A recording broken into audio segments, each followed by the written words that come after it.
게바가 안디옥에 이르렀을 때에 책망받을 일이 있기로 내 아들을 대면하여 책망하였노라. 야고보에게서 온 어떤 이들이 이르기 전에 게바가 이방인과 함께 먹다가 그들이 오매 갈라디아를 두려워하여 떠나 물러가매 남의 유대인들도 그와 같이 외식함으로 바나바도 그들의 외식에 유혹되었느니라. 그러므로 나는 그들의 복음이 진리를 따라 발휘하지 아니함을 보고 모든 자 앞에서 게바에게 이르되 내가 유대인으로서 이방인을 따르고 유대인에게 살지 아니하면서 어찌 억지 이방인 유대인답게 살게 하려느냐 하였노라. 우리는 본래 유대인이요 이방 죄인이 아니로되 사람을 이렇게 듣는 것은 율법의 행위를 말미암음이 아니요 오직 예수 그리스도를 믿음 말미암은 줄을 알므로 우리도 그리스도 예수를 믿나니 이는 우리가 율법의 행위로서가 아니고 그리스도를 믿음으로써 의롭다함을 얻으려 함이라. 율법의 행위로서는 의롭다함을 얻을 육체가 없느니라. 만일 우리가 그리스도 안에서 의롭게 되려 하다가 죄인이 드러나면 그리스도께서 죄를 짓게 하는 자냐? 결코 그럴 수 없느니라. 만일 내가 헐었던 것을 다시 세우면 나를 본보자로 만드는 것이라. 내가 율법을 말미암아 율법에 대하여 죽었나니 이는 하나님에 대하여 살려 함이라. 내가 그리스도와 함께 십자가에 못 박혔나니 그러니 이제는 내가 사는 것이 아니요 오직 내 안에 그리스도께서 사시는 것이라. 육신 안에 사는 것은 나를 사랑하사 나를 위하여 자신을 버리신 하나님의 아들을 믿는 믿음 안에서 사는 것이라. 내가 하나님의 은혜를 패하지 아니하노니 만일 이렇게 되는 것이 율법을 말미암으면 그리스도께서 헛되이 죽으셨느니라. 아멘. 사랑하는 주님, 이 바울을 통하여서 다시 한번 우리에게 다른 복음이 없다 말씀하시고 오직 복음은 바로 예수 그리스도임을 말씀하시고 또 깨닫게 하시니 감사합니다. 그 예수님을 우리가 지식으로만 또 피상적으로만 아는 것이 아니라 오늘 예수님이 어떤 분인가를 우리가 바로 알고 또 그분을 인격적으로 만나고 그분을 진짜 믿는 믿음 안에서 사는 우리의 삶 되기를 소원하오니 이 시간 주님 말씀으로 찾아오시고 또 역사하여 주옵소서. 주께 딱하오며 모든 말씀 우리 주 예수 그리스도 이름으로 기도하였습니다. 아멘.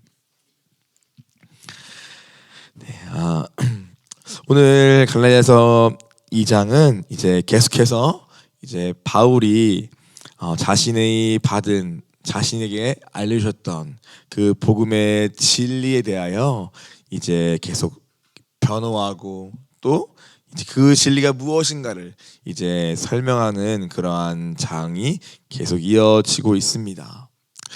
그 전까지는 이제 바울 그 자체의 어떤 사도의 직분이나 또 바울 자체를 의심하는 갈라디아 교회의 그러한 거짓 교사들의 말에 대하여 바울이 자신이 어떻게 하나님의 계시 가운데 이 복음을 받게 되었고 또 어떻게 자신이 교회를 박해하고 핍박하던 자였으나 어떻게 하나님의 은혜를 말미암아 되었는지를 즉 자신에게 역사하신 하나님과 자신을 통하여 또 이방인들에게 역사하시는 그 하나님의 역사를 먼저 그가 간증하면서 편지에 기록하면서 나의 복음은 단순히 내가 지어내고 만들어낸 복음이 아니라 하나님이 친히 내게 알려주신 것이다 라는 것을 그가 먼저 앞에 강조하고 있습니다.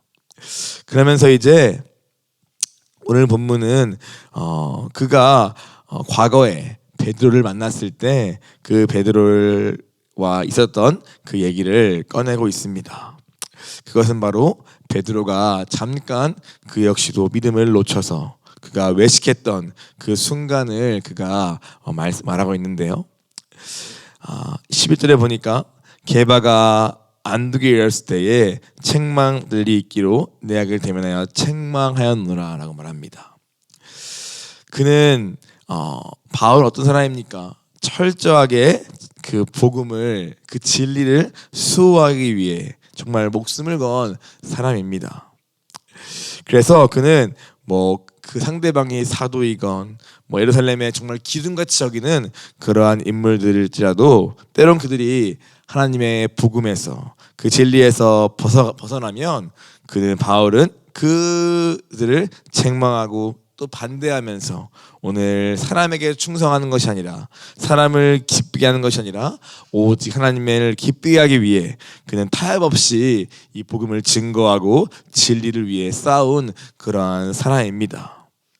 그래서 베드로가 어떻게 하였습니까? 10절에 보니까 오늘 그가 어떤 이들이 이르기 전에 게바가 이방인과 함께 음식을 먹고 있다가 오늘 어느 순간에 할례자들 곧 기독 믿긴 하는데 아직 유대인의 율법을 고수하고 있는 그러한 자들이 왔을 때에 오늘 그들의 핍박과 박해가 두려워서 또 떠나서 물러갔던 그 일을 언급하면서 그때 내가 베드로를 책망하였다라고 말하고 있습니다. 베드로의 외식을 했다라고 말하는 것이죠. 그리고 그 외식 때문에 오늘 그들과 함께 있던 바나바와 다른 이들도 그 외식에 유혹되었다라고 말합니다. 여기서 외식은 무엇을 말하는 것입니까? 한마디로 자기가 믿는 복음의 진리대로 행하지 않고 사람들의 눈을 두려워하여 다른 행동을 취한 것을 바로 이 베드로의 외식이라 하는 것입니다. 베드로는 이 복음의 진리를 사실 알았습니다. 무엇입니까? 이방인이든 유대인이든 예수님을 믿는 믿음을 말미암아 구원을 얻고 의롭다함을 받는다는 것을 그는 하나님의 계시를 통해 또 고넬료와의 만남을 통해 그는 이미 알고 있었습니다. 사도행전 11장 17절부터 18절을 보시면 그런즉 하나님 우리가 주 예수 그리스도를 믿을 때에 주신 것과 같은 선물을 그들에게도 주셨으니 내가 누구에게 하나님을 능히 맡기느냐 하더라라고 말합니다. 즉 자신도 역시나 유대인의 그러한 배경으로서 이방인들에게는 아무래도 그건 속된 것이고 더러운 것이라고 치부하였기에 그 역시도 이 복음을 가로막는 장애물이 자기의 편견과 자기의 유대인의 사고방식에 있었으나 하나님께 베드로를 넓히시고 찢으시기 위해 그를 보내서 누구든 예수님을 듣고 믿을 때에 동일한 성령을 받고 구원을 받는구나 하는 것을 베드로가 직접 경험하였습니다. 그래서 거기 있는 모든 사람들이 그러면 하나님께서 이방인에게도 생명을 얻는 회개를 주셨구나 라고 했던 그 사건이 있었음에도 불구하고 오늘 베드로는 이 복음의 진리, 즉 자기가 보고 듣고 경험한 거기에 충성하기보다도 오늘 사람을 두려워서 사람을 기쁘게 하기 위해 했던 그 외식이 있던 것입니다. 그에 비해 바울은 어떻게 합니까? 갈라디아서 1장 10절 보면은 이제 내가 사람들에게 좋게 하랴 하나님이 좋게 하랴 사람들의 기쁨을 구하랴 내가 지금까지 사람들의 기쁨을 구하였다면 그리스도의 종이 아니니라 라고 말합니다. 바울은 철저히 무엇입니까? 사람들을 기쁘게 하기 위해서가 아니라 하나님을 기쁘게 위한 그리스도의 종으로서 살았다 말합니다. 갈라디아서 2장 5절을 보아도 그들에게 우리가 한시도 복종하지 아니하였으니 이는 복음의 진리가 항상 너희 가운데 있게 하려 함이라 말합니다. 그는 이 복음의 진리 곧 예수 그리스도를 믿는 믿음으로만 우리가 구원을 받고 그 믿음으로서만 우리가 의롭다함을 얻으며 그 의롭다함을 주시기 위해 예수가 십자가에서 죽으시고 부활했다라는 이 복음의 진리를 그는 만났고 경험하였고 그것이 교회의 기초임을 너무나 알았기에 오늘 이 복음의 진리가 흔들리지 않기 위해서 그는 어떻게 합니까? 그것을 공격하는 어떠한 그 외의 거짓된 가르침이나 그 어떠한 율법의 그 무엇도 그는 한시도 거기에 복종하지 않았다. 왜냐? 이 복음의 진리 곧 예수 그리스도가 항상 너희 가운데 있게 하기 위해서 그는 이 싸움을 날마다 싸웠다고 말합니다. 이것이 진정한 그리스도의 종이다. 그리스도의 종된 삶이다. 그것은 사람을 두려워해서는 안 된다. 우리 철저하게 하나님께 그리고 말씀에 충성하는 말씀의 종으로서 살아야 한다는 것을 그가 베드로에게 책망한 것입니다. 오늘 우리도 얼마나 이러한 외식이 많습니까? 사람을 두려워하고 또 당장 눈앞에 보이는 사람을 만족시키기 위해서 또 그래서 내가 좀 더 편하고 내가 좀 더 유익을 얻기 위해 내가 알고 배운 그러한 진리와 때로 충돌하고 거기에 타협을 요구할 때 우리는 얼마나 쉽게 이 정도쯤이야 하면서 그 싸움을 피하고 안 할 때가 많습니까? 그러나 오늘 바울은 진정한 그리스도의 종은 누구냐? 바로 오늘 그 복음, 곧 예수 그리스도의 그 복음에 오늘 그 어떠한 것도 섞이지 않도록 날마다 그 거짓과 싸우며 때론 그것이 박해와 핍박을 불러올지라도 오늘 끝까지 주님이 기뻐하신 길을 걸어가는 바로 그것이 진짜 그리스도의 종이다 라고 그가 말하면서 심지어 예루살렘의 그 기둥같이 여기는 그러한 베드로와 그 야고보와 그 누구일지라도 오늘 그들이 하나님의 기준에서 잠깐 연약함으로 넘어갔다면 나는 과감없이 책망하였다. 그럴 만큼 이 복음은 그리스도께 직접 알려주신 것이다 라는 것을 그는 이 편지 가운데 강조하고 있는 것입니다. 곧 나는 사람에게 충성한 것이 아니다. 나는 하나님의 부름받아 은혜로 택정함을 입어 오늘 이 너희를 향한 이 복음사역을 감당하고 있는 것이며 하나님은 너에게 동일하게 오직 믿음으로 얻는 구원을 알려주셨다. 그러니 속지 마라. 거기에 어떠한 더해진 그 무엇도 속지 마라. 이러한 얘기를 계속해서 바울은 강조하고 있는 것입니다.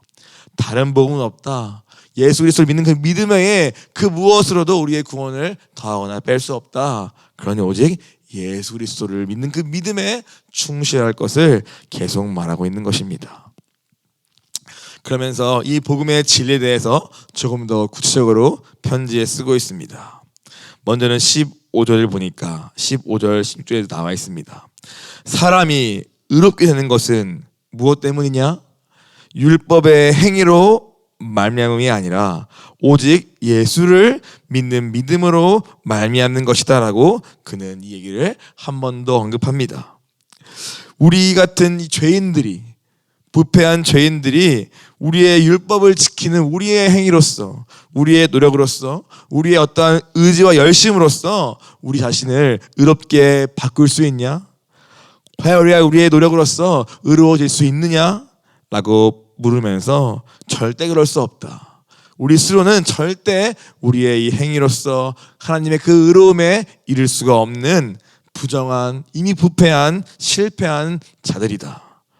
그렇기에 오직 예수 그리스도 곧 그분이 이 땅에 오셔서 우리의 모든 죄를 대신하여 형벌을 받으시고 그리고 부활하사 다시 사신 그 예수 그리스도를 믿는 그 믿음만이 우리가 유일하게 하나님의 의롭다 하심을 얻는 유일한 길임을 바울은 한 번 더 설명하면서 이것이 바로 복음의 진리다 라고 말하는 것입니다. 우리도 그러므로 그리스도를 믿나니 이는 우리가 율법으로서가 아니고 그리스도를 믿음으로써 의롭다함을 얻으려 함이라. 율법에서는 아무도 의롭다함을 얻을 육체가 없느니라 라고는 말하고 있습니다. 여기서 의롭게 되다라는 것은 법적인 용어에 가깝습니다. 그의 반대는 정죄인 것이죠. 즉 오늘 하나님의 예수님을 통해 선포된 선언된 칭의라고 하죠. 그 의롭다 하심은 오늘 우리의 어떠함의 근거를 전혀 두지 않고 오직 예수께서 행하신 일을로 말미암아 하나님이 법정에 서 있는 오늘 죄인된 우리 사형 외에는 우리의 지은 죄로 인하여 지옥행 외에는 오늘 그 어떠한 해방길도 없는 그 법정에 서 있는 우리를 향해 하나님이 예수님 때문에 우리에게 무죄다. 너는 의롭게 되었다 라고 선포했다는 것입니다. 그 하나님의 법적인 선언이 어떻게 오늘 나에게 효력을 발휘하여서 나같이 부패하고 썩은 이 죄인을 향해 어떻게 의롭다 할 수 있으며 어떻게 죄가 없다 할 수 있는가 라고 보니까 그 근거는 오직 믿음으로만 되더라 라고 말씀하시는 것입니다. 그것을 믿을 때 오늘 하나님이 그 믿음을 통하여 너희를 내가 의롭다 할 것을 말씀하신 것이 바로 예수 그리스도의 복음이다 라는 것입니다. 이 복음이 너에게 진짜 기쁜 소식이냐 라는 것이죠. 어떻게 해야 이 복음이 나에게 진짜 기쁜 소식입니까? 내가 진짜 나의 현실이 내가 처한 영적인 현실이 오늘 하나님의 그 완전한 심판대 앞에 그 하나님의 법정 앞에 그 공의 앞에 오늘 서 있는 나, 내가 지은 죄로 인하여 오늘 하나님의 처음 선포하신 먹으면 죽으리라 라는 그 하나님의 공의 앞에 오늘 우리는 날 때부터 오늘 죽음을 향하여, 사망을 향하여, 그리고 영원한 죄의 형벌을 향하여 이미 사라지고 있는 그 인생이 바로 오늘 나의 인생이요, 내가 서 있는 영적 현실임을 처절히 깨달을 때 오늘 이 예수님을 통해 값없이 주어진 이 하나님의 의롭다 하심, 곧 칭의의 선언이 오늘 나에게 진짜 기쁘고 복되고 값진 소식으로 여겨지게 되는 것입니다. 심지어 하나님은 그것을 믿을 만한 믿음도 없는 우리에게 그 믿음도 선물로 주었다고 에베소서는 말씀하고 있습니다. 이 모든 것이 철저한 주님의 주권이요, 그분의 은혜였다. 그 은혜를 말미암아 우리가 믿음으로 구원을 얻게 되었다. 이것이 예수의 복음의 진리라는 것이 바울이 그토록 강조하는 복음의 내용인 것입니다. 각 사람에게 이 복음의 진리가 정확히 들어갈 때 그 교회는 든든히 설 수 있는 것이며, 그때 오직 예수가 교회의 머리가 되어서 모든 사람이 다 배경과 다 다르지만 그 당시에는 종과 주인이, 남자와 여자가, 그리고 이방인과 유대인이 함께 섞여 있는 그 혼란스러울 수밖에 없는 교회가 이 복음이 기초가 되면, 각 사람 안에 이 복음이 정확히 들어가면 오늘 그 예수님을 머리로 하여서 그 교회가 힘있게 설 수 있고, 그것이 교회의 근간임을 바울은 너무너무 알았기에 하다니 거짓 교사를 통하여서 흔들면서, 야, 예수면 충분한 게 아니라 믿었으면 똑바로 사는 데까지 가야 구원받는 거야 라는 이 혼란스러움을, 율법을 다 지켜야 하고 할례를 받아야 하고 그러한 전통을 강조하면서 자꾸만 복음을 흐리게 만드는 그것을 바울은 도저히 허용할 수가 없는 것입니다.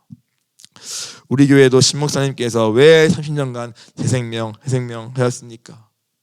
그것은 바로 이 교회의 기초가 이 예수 그리스도를 진짜 나의 구주로 믿는 그 믿음에서부터 나오기 때문에 생명을 통하여 또 복음을, 즉 우리가 왜 죄인지를, 우리가 어떻게 그 창조에서 빗나간 자인지를 또 말씀하시고 또 말씀하시면서, 그러나 그런 빗나간 우리를 그러나 예수님을 통해 어떻게 구원받게 되었고, 그리고 그것이 또 어떻게 진짜 그 복음을 따라 사는 삶인가까지 다 말씀하신 것이 우리의 생명교회 아닙니까? 그것이 교회의 기초다. 그래서 교회 흔들릴 때마다, 해외교회들이 흔들릴 때마다 또 생명으로 또 돌아갔던 기억이 많이 납니다. 아직 우리는 다 그 생명을 다 막 목사님 아까 전할 만큼 그러한 분량은 안 되지만, 그러나 분명한 것은 이 교회의 기초가 이 예수 그리스도의 그 복음이라는 것을 목사님도 이 바울도 너무너무 안 것입니다. 오늘 우리에게는 이 복음이 정말 나의 복음입니까? 즉 정말 나에게 기쁜 소식입니까? 정말 내가 나의 죄로 인하여 오늘 영원한 그 형벌과 영원한 죽음에 던져질 수밖에 없는 하나님의 심판대 앞에 서 있는 그 죄인임을 내가 진짜 인정하십니까?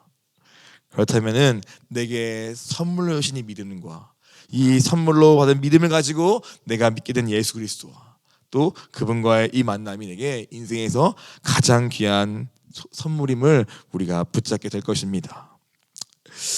이 예수 그리스도를 나의 구주로 믿는 것, 나의 구원자요 주인 믿는 것, 그것이 진짜 우리 인생의 가장 귀한 기초가 됩니다. 그리고 나서 갈라디아서 2장 20절에 이제 말하는 것이죠. 이것을 진짜 믿고 이 복음을 진짜 받고 이 예수님을 진짜 만나는 사람은 바로 갈라디아서 2장 20절 같은 그러한 믿음의 삶을 살 수밖에 없다라고 말하는 것입니다. 이 복음을 깨달은 사람, 이 복음의 진리가 정말 내 것으로 붙잡아진 사람, 그 복음을 주신 그 예수님을 만난 사람은 이 갈라디아서 2장 20절 우리가 많이 외운 이 말씀이 그냥 고백이나 어떠한 명시된 교리가 아니라 오늘 우리의 삶이 될 수밖에 없음을 바울은 말하고 있습니다. 그것이 무엇입니까? 첫 번째는 이것입니다. 나는 예수 그리스도와 함께 죽었습니다. 가 가장 첫 번째 선언입니다. 이미 나는 예수님의 십자가와의 죽으심과 함께 나의 옛자는 이미 죽었습니다. 나의 옛자의 고집, 옛자의 주장, 자존심, 옛자에 속한 모든 가치관, 이 모든 것은 철저히 죽었습니다. 언제? 예수께서 십자가에 죽으실 때. 오늘 내가 그 믿음을 알미암아 그 죽음이 나의 죽음입니다 라는 고백입니다. 두 번째 무엇입니까? 그러므로 그런즉 더 이상 나로 살지 않고 살 수 없는 존재라는 고백입니다. 더 이상 나 이정현으로 옛사람으로 살지 않겠습니다. 세 번째 무엇입니까? 이제는 내 안에 예수께서 사십니다. 부활하신 예수님이 내 안에 성령으로 들어와 계십니다. 네 번째로 그러므로 나는 예수께 내 모든 주권을 내어드립니다. 예수님만이 나의 유일한 왕이시요 나의 구원자요 나의 주인이십니다. 내 모든 주도권을 내 주권을 주님께 다 내어드립니다라는 고백입니다. 그리고 마지막 무엇입니까? 나는 오늘도 매일매일 예수님만 따라 살겠습니다. 주님 말씀 없어서 내가 듣고 순종하겠나이다. 이것이 갈라디아서 2장 20절. 내가 그리스도와 함께 족박했나니 그런즉 이제는 내가 사는 것이 아니요 오직 내 안에 예수께서 사시는 것이라. 내가 육체 가운데 사는 것은 나를 사랑하사 나를 위하여 자신을 버리신 하나님의 아들을 믿는 믿음 안에서 사는 것이라와 푼 5가지입니다. 나는 예수와 함께 죽었습니다. 그런데 더 이상 나로 살지 않고 살지도 않겠습니다. 이제는 내 안에 예수님이 거하십니다. 부활하신 예수님이 성령으로 내 안에 사십니다. 나는 예수께 내 모든 주권을 내어드립니다. 나의 왕이십니다. 나의 구주요 나의 주인 되십니다. 나는 오늘도 매일매일을 주만 따라갑니다. 주님 말씀하셔서 내가 듣고 순종하겠나이다. 이것이 우리가 날마다 정말 이 복음을 나의 기쁜 소식으로 받고 이 예수님을 나의 구주로 영접한 자가 매일매일 입술로 고백해야 하고 또 고백한 대로 살아내야 할 진짜 믿는 자의 삶인 것입니다. 이것을 모르는 유대인들은 율법을 지켜야지 맞는 말이죠. 당연히 지켜야죠. 그러나 지킬 수 없기 때문에 오늘 이 고백을 통하여서 내 안에 그분이 사심으로써 그분을 의지함으로써 믿는 믿음을 가지고 오늘 영으로서 몸의 행실을 죽이며 살 때에 율법의 요구가 이루어지는 것인데 이 예수님을 모르기 때문에 이 복음을 아직 모르기 때문에 그들은 믿고서도 또 내 노력과 내 열심으로 무언가를 해볼 수 있을 거라 착각하는 것입니다. 그러나 진짜 나에 대한 절망이 있고 나의 안됨을 깨닫고 영적 실상을 깨닫고 이 예수님의 복음이 무엇인가를 정말 만난 사람은 시작도 믿음이지만 끝까지 믿음으로만 사는 존재임을, 즉 내 안에 날마다 그분을 모시고 남의 그분이 살게 하시고 그분에게 모든 주권 내어드리고 그분이 나를 이끌어 가시도록 하는 그 삶만이, 그 영을 따르는 삶만이 하나님의 율법이 되게 온전히 이루어지는 유일한 길임을 알게 된다는 것입니다. 그래서 우리가 이 2장 1절을 늘 외우고 있죠. 그러나 그냥 외우는 정도가 아니라 그것을 날마다 고백해야 하고 고백을 넘어서 우리의 삶에 이 말씀이 이루어지게 해야 합니다. 그것이 우리가 진짜 믿음으로 사는 삶이고 그러한 삶 가운데 바울처럼 하나님의 영광이 그분의 살아계심이 나타나게 되는 것입니다. 우리 안에 외식을 왜 외식합니까? 내가 뭔가 해보려고 하니까, 내가 뭔가 노력하다 보니까 때로는 내가 할 수 없는 상황이 올 때 오늘 사람 때문에 우리가 다른 걸 하는 거 아닙니까? 즉 내가 힘주고 하다 보면은 우리도 모르게 외식을 하게 됩니다. 그러나 오늘 복음은 무엇입니까? 너는 안 돼 하는 것이죠. 너는 안 돼. 할 수 없어. 그걸 인정해. 그리고 힘을 빼. 그리고 내게 와. 그리고 나를 의지해. 나를 내 안에 거해. 그럼 내가 너를 통해 친히 할게. 너의 주권을 내어주겠니? 너의 주권 내어주겠니? 그럼 내가 할게 라고 하시는 것이 복음인 것입니다. 그 복음을 우리가 이 글라디아와 함께 깊이 만나고 그리고 지금까지 조금 더 또 내가 뭔가를 할 수 있을 것처럼 생각하면서 힘주고 살아온 또 우리의 신앙이 있다면 다시 또 내려놓고 주님이 친히 나의 주인 되주시고 주님이 친히 인도해 주시라고 그렇게 겸손히 구할 수 있는 그러한 우리 되기를 원합니다. 함께 같이 기도하겠습니다. 주님, 오늘 다시 우리에게 이 복음이 무엇인가 말씀하시니 감사합니다. 우리가 언제 우리가 할 수 있어서 왔습니까? 믿을 수도 없는 우리에게 믿음을 주신 분도 주님이시고 또 오늘 그 믿음을 통하여 이 예수님이 십자가에 다 이루신 구원과 그 복음을 내게 주신 것도 오늘 다 주님이십니다. 주님, 그러므로 오늘 이 시간 철저히 주님 앞에 엎드립니다. 주님, 우리는 할 수 없습니다. 내 힘으로는 뭘 지킬 수도 없고 열심히 하면 할수록 나의 모순과 또 외식에 빠질 뿐입니다. 주님, 이 시간 다시 눈을 들어 그 주님만 바라보게 하시옵시고 오늘 이 말씀처럼 오늘 나는 죽었고 내 안에 주님이 사시오니 그 주님이 내 안에 사시면서 나를 이끌어가는 그러한 영으로 살아가는 그러한 내 삶이 되기를 원하오니 하나님, 오늘 의무감으로 책임감으로 또 수고하고 무거운 내 멍에를 지고 가는 삶이 아니라 오늘 내 멍에를 내려놓되 오늘 주님 주시는 가벼운 멍에를 지고 오늘 주님만 따라가는 우리 되기를 소원하오니 하나님, 우리에게 이 복음이 삶이 되게 하시고 우리의 전부가 되게 하여 주시옵소서. 하나님, 또 오늘 이제 아야노가 돌아갑니다. 하나님, 오늘 아야노와 또 아띠 시사님과 마케 이사님에게도 이 복음이 오늘 교회의 기초의 힘을 붙들게 하여 주셔서 오늘 이 복음에 붙들리게 하여 주옵시고 오늘 우리의 힘으로 우리의 노력으로 무언가를 할 수 없음을 인정하며 그러나 오늘 예수님이 교회의 주인이시기에 그 예수님을 각 사람 안에 분명한 주인으로 모실 때에 그 교회가 든든히 설 줄 믿습니다. 그 복음을 붙들고 돌아갈 수 있도록 주님 그 마음까지도 일하시고 역사하여 주시옵소서.